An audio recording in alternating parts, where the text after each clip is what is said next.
Teman-teman sudah banyak melihat wajan atau pen ini di pasaran, baik di tayangan televisi kuliner, dapur restoran, hingga hotel mewah.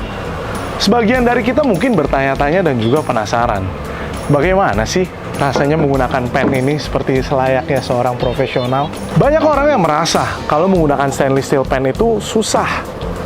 Cantik sih, tapi sering lengket dan juga mudah gosong. Hari ini bersama-sama kita akan membahas tuntas mengenai rahasia di balik semua stainless steel pen. Mulai dari cara penggunaannya, perawatannya, hingga perbedaannya dengan pen lainnya. Jadi, setelah video ini berakhir, teman-teman akan menjadi the master of stainless steel pen dan bisa memasak selayaknya chef profesional. So, ayo kita mulai. Kenapa masih sering gosong? Nah, ini biasanya terjadi karena api yang terlalu besar. Apalagi kalau teman-teman menggunakan stainless steel pen yang tipis sehingga panasnya tidak merata. Di bagian tengah ini sudah matang, tapi di bagian sisinya itu masih dingin. Akhirnya, masakan kita tidak matang secara merata. Dan yang terkena panas terlebih dahulu biasanya menjadi gosong. Teman-teman pasti bertanya dong, jadi ini salah alatnya atau salah tekniknya? Nah, jawabannya bisa dua-duanya guys. Kalau teman-teman sudah menggunakan teknik yang benar, tapi alatnya tidak mendukung, bisa jadi hasilnya kurang maksimal. Begitu juga sebaliknya, kalau teman-teman menggunakan stainless steel pen yang bagus, tapi tekniknya tidak ada, percuma, hasilnya tidak akan seperti yang kita inginkan. Makanya, sebelum kita melangkah lebih lanjut mengenai teknik masaknya, alangkah baiknya untuk kita memahami dulu seperti apa sih alat yang kita gunakan hari ini. Yuk kita cek dulu guys. Tidak semua stainless steel pen itu dibuat sama guys. Well, bedanya apa sih? Biasanya bedanya itu ada di konstruksi dan juga material yang digunakan. Stainless steel pen yang berkualitas itu memiliki sebuah teknologi. Teknologi tersebut disebut 3-ply fully clad. Apa sih artinya? Simpelnya gini guys. Jadi, pada stainless steel pen itu, di bagian tengahnya ada lapisan aluminium. Dan lapisan ini menyatu dari dasar hingga bagian atasnya. Tujuannya cuma satu, untuk menyebarkan panas secara merata dan juga cepat. Jadi, kalau panasnya merata, memasak menjadi jauh lebih mudah. Kemudian, mengontrol suhu menjadi lebih presisi dan tidak perlu menggunakan api yang terlalu besar. Sehingga, hasil makanan kalian pasti jauh lebih konsisten. Nova Stainless Steel Pen dibuat menggunakan konstruksi dan material tersebut. Bukan hanya di bagian bawahnya saja loh, tapi full dari dasar hingga seluruh bagian sisinya. Makanya, saat nanti stainless steel pen ini digunakan, panasnya akan awet dari awal hingga akhir. Dan ini yang membuat memasak di stainless steel pen jadi jauh lebih mudah. Sudah lebih jelas mengenai alatnya. Yuk kita lanjut ke bagian cara memasaknya. Sekarang saatnya kita akan mulai memanaskan stainless steel pen-nya. Caranya gampang banget teman-teman. Nanti untuk ngetesnya, teman-teman cukup tuangkan atau teteskan air ke dalam permukaan stainless steel pen-nya. Kalau airnya langsung termasak dan mendidih dan menghilang, artinya stainless steel pen teman-teman masih belum siap. Teman-teman udah cek pakai tes air, oke? Airnya belum menari-nari, airnya belum menjadi butiran. Tapi menurut kalian ini sudah siap, oke? Nah, kalau stainless pen kalian belum siap, efeknya akan seperti ini teman-teman. Nih, ayo lihat, jelas nih, ini kelihatan banget tuh. Lengket, banyak kerak-kerak telur yang menempel. Oke. Jadi ini aku bilang, tekniknya salah, meskipun stainless pen-nya itu bagus. Oke. Jadi hasilnya tidak maksimal. Yang harusnya tidak menempel, sekarang malah banyak meninggalkan kerak-kerak dan juga akan bikin gosong. Oke. Sayang banget kan teman-teman, nggak bisa dibalik, telurnya nggak bisa goyang-goyang. Wah, tapi kalau nanti cairannya sudah berubah menjadi butiran kecil dan menari-nari di atas permukaan pen, artinya stainless steel pen kalian sudah siap untuk digunakan. Oke, nah teman-teman bisa ngelihat kalau butirannya itu menari-nari di atas permukaan pen. Ini artinya pen kalian sudah siap untuk digunakan. Kemudian lanjut kita tuang sedikit minyak dan mulailah teman-teman bisa memasak. Sedikit aja, kemudian ratakan. Oke. Teman-teman nggak perlu khawatir apabila stainless steel pan kalian itu ngebul. Karena artinya stainless steel pan itu sudah mulai panas. Tapi jangan sampai asapnya putih pekat ya. Itu terlalu panas namanya. Nah, ketika teman-teman siap untuk masak telur ya, jangan langsung digoyang-goyang, oke? Biarkan telurnya itu termasak terlebih dahulu, dan kemudian pasti nanti akan dia copot dengan sendirinya. Sih, teman-teman, kalau kalian sudah melakukan tes air seperti tadi, stainless steel pan kalian sudah siap, telur ini akan mudah banget untuk copot dari stainless steel pan. Jadi nggak ada lagi deh yang dibilang katanya gampang gosong, lengket. Kalian cukup goyang-goyang sedikit saja. Nanti telurnya akan dia goyang-goyang di atas permukaan stainless steel pan. Oke. Selesai deh. Gampang bukan? Jadi, next ya teman-teman, ketika teman-teman menggunakan stainless steel pan, itu bukan berarti alatnya yang susah, tapi hanya tekniknya saja yang kurang tepat. Jadi, next ya, sabar dulu, biarkan stainless pan-nya itu panas terlebih dahulu, kemudian jangan lupa dites dengan tetesan air, tunggu sampai air itu berubah menjadi butiran kecil dan menari-nari di atas permukaan. Setelah sudah siap, baru kita tuangkan minyak dan baru teman-teman boleh mulai memasak. Keajaiban ini disebut sebagai Leidenfrost Effect. Artinya, efek non-stick ini terjadi secara alami dikarenakan panas yang sudah pas. Nah, sekarang saatnya kita memasak sesuatu yang benar-benar menjadi kelebihannya dari stainless steel pan, yaitu steak. Oke, nah sebelum kita mulai, sama seperti sebelumnya, kita panaskan terlebih dahulu untuk stainless steel pan-nya. Oke, apinya sudah menyala. Sambil kita menunggu stainless steel-nya panas, ada baiknya kita persiapkan dulu untuk steaknya. Oke, bumbunya simpel aja, salt and pepper. Tapi kali ini kita gunakan garam yang kasar dan juga lada hitam yang kasar. Tips and tricks buat kalian semua, bumbuin steak itu harus menggunakan garam kasar dan juga lada hitam yang kasar. Oke, bukan pakai garam halus atau lada hitam yang halus.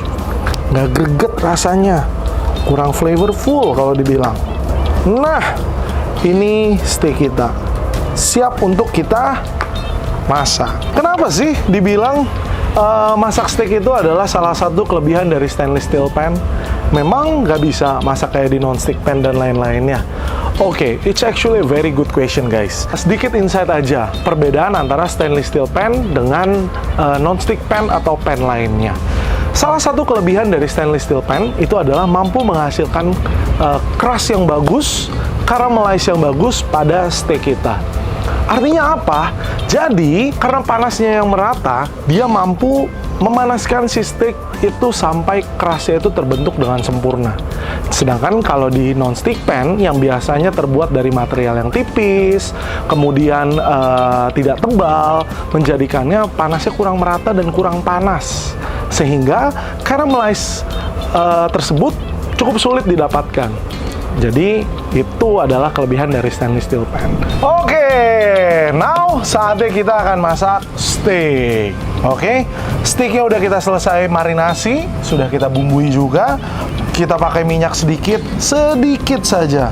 Nah, di bagian ini, teman-teman akan belajar banyak tips and trik ketika kalian memasak steak. Oke, potongan yang kita gunakan hari ini, itu adalah sirloin steak atau strip loin steak.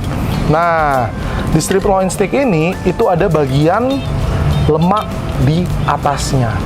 Nah, ketika kalian mau masak strip loin steak atau sirloin steak, kalian harus memulai dari bagian lemaknya terlebih dahulu. Wah, gila. Singkatnya gini, tujuannya untuk kita memulai memasak dari bagian lemaknya, itu adalah supaya kita melelehkan lemak yang ada di steak tersebut. Oke, supaya memberikan lebih banyak flavor, aroma, dan steaknya akan termasak jauh lebih sempurna. Oke, teman-teman dengar sekarang. Gila. Sizzlingnya menarik banget gak sih guys? Parah. Oke, nih teman-teman lihat, lemaknya sudah mulai termasak. Oke, jadi teman-teman, another tips and tricks buat kalian semua. Ketika teman-teman masak steak, steaknya itu tidak boleh terlalu banyak dibolak-balik, atau bahkan tidak boleh dibalik. Ya, cukup teman-teman masak di satu sisi terlebih dahulu, and then teman-teman biarkan sampai steaknya itu berwarna, atau kita sebutnya sebagai browning atau caramelized. Ya, contoh browning atau caramelized itu seperti apa sih? Yuk teman-teman lihat ya. Nah, sih semuanya rata, browning secara merata.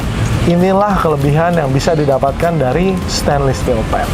Oke, setelah warnanya sudah browning, nextnya teman-teman baru boleh balik. Oke, kemudian setelah teman-teman balik, baru deh kita masak kembali steaknya. Oke, nah warna coklat ini itu bukan cuma hanya sekedar tampilan saja, melainkan di sini itu adalah di mana rasa itu mulai terbentuk. Dan stainless steel pan itu dapat menghasilkan flavor atau rasa tersebut. Last but not least, kita basting dulu pakai butter guys, supaya lebih gurih. Kalau kemarin ada yang komen di TikTok kita bilangnya juicy. Oke, jadi langsung aja masuk butter. Oke, setelah masuk butter, wah, kita biarkan butternya meleleh dan kemudian kita basting sticknya. Tujuannya untuk apa? Untuk mengcover si sticknya dengan butter. Rasa gurih, milky, buttery si butter tersebut. Nah, sekarang sticknya sudah guys. Kedua belah sisinya sudah browning, sudah caramelized. Jadi steak ini sudah bisa di resting atau teman-teman mau sajikan. Oke? Yes. Nah, sekarang steaknya sudah siap guys. Nextnya gue akan siapkan sesuatu yang sekali lagi, this is another trick yang teman-teman bisa lakukan di stainless steel pan, yaitu membuat sausnya. Setiap kali teman-teman memasak menggunakan stainless steel pan dan ada residu yang tertinggal, residu ini bisa digunakan sebagai fondasi teman-teman membuat saus. Jadi jangan lagi dibuang. Caranya simple. Kalian cukup tuangkan saja segala macam hal yang berbentuk cairan, bisa berupa kaldu, krim, atau saus dan sebagainya, untuk mengangkat residu tersebut dan menjadikannya sebuah saus. Nah, kali ini kita gunakan krim ya guys. Semua residu tersebut yang menempel pada bagian pan itu akan terangkat dengan mudahnya. See? Jadi bersih. Dan ini disebut sebagai proses deglazing. Kalian cukup mengaduknya agar residu tersebut tercampur merata dengan cairan yang kalian gunakan. Teman-teman juga bisa matikan kompornya supaya tidak terlalu mendidih. Oke guys, nah sekarang kita sudah melewati proses deglazing. Jadi semua residu yang menempel di stainless steel pan itu semua sudah terangkat. Dan kita udah membuat saus deh. Jadi selesai deh. Kita tinggal sajikan kepada steak kita. Jadi steak kita udah siap, saus kita juga udah siap. Saatnya kita pembuktian ya. Now saatnya kita sajikan deh. Mantap. Nah, sekarang steak kita udah jadi guys, lengkap dengan sausnya. Nextnya adalah gimana cara kita membersihkan stainless pan ini dan juga perawatannya. Oke, let's go aja. Mari kita lanjut. Nah, sekarang setelah teman-teman selesai memasak, nextnya kita akan membahas bagaimana cara merawat stainless steel pan. Stainless steel pan itu bisa menjadi warisan turun-temurun loh kalau kalian lakukan 3 hal ini. Yang pertama, setelah teman-teman selesai memasak, teman-teman tidak boleh menyiram stainless steel pan ini langsung dengan air. Yang kedua, hindari mencuci stainless steel pan dengan sikat kawat. Ini buat teman-teman yang sering banget ngerasa kalau ada noda yang membandel. Tapi langsung teman-teman sikat pakai sikat kawat. Hasilnya itu akan membuat lecet pada stainless steel pan teman-teman. Dan yang terakhir, setelah teman-teman cuci bersih stainless steel pan kalian, jangan lupa untuk langsung dikeringkan. Karena apa? Kalau teman-teman biarkan stainless steel pan ini dalam keadaan basah, khawatirnya itu bisa membuat noda atau bercak yang membandel di stainless steel pan kalian. Setelah teman-teman belajar bagaimana caranya merawat stainless steel pan, gak ada lagi deh yang namanya kalau stainless steel pan itu rewel. Karena apa? Stainless steel pan itu adalah alat masak yang perawatannya paling mudah. Kalian gak usah khawatir akan adanya karat, dan juga gak ada lagi deh yang namanya ngelotok. Kalau dari awal kalian melakukan semua teknik yang diajarkan tadi dengan tepat, pasti akan menjadi lebih mudah dalam melakukannya. Jadi, kita sudah membahas semua hal terkait rahasia di balik stainless steel pan. So, congratulations. Why? Karena teman-teman sudah menjadi the master of stainless steel pan. Nextnya, kalian tinggal memasak selayaknya chef profesional. Tapi, mana pannya? Nova Stainless Steel Pan terbuat dari konstruksi 3-ply fully clad, di mana panasnya merata, suhunya mudah dikontrol, dan juga bisa digunakan baik di kompor biasa maupun di kompor induksi. So, let's go guys! Kita masak bareng Nova Stainless Steel Pan dari Skitchen. Dan rasakan sensasinya. See you guys! Hayu ngebul!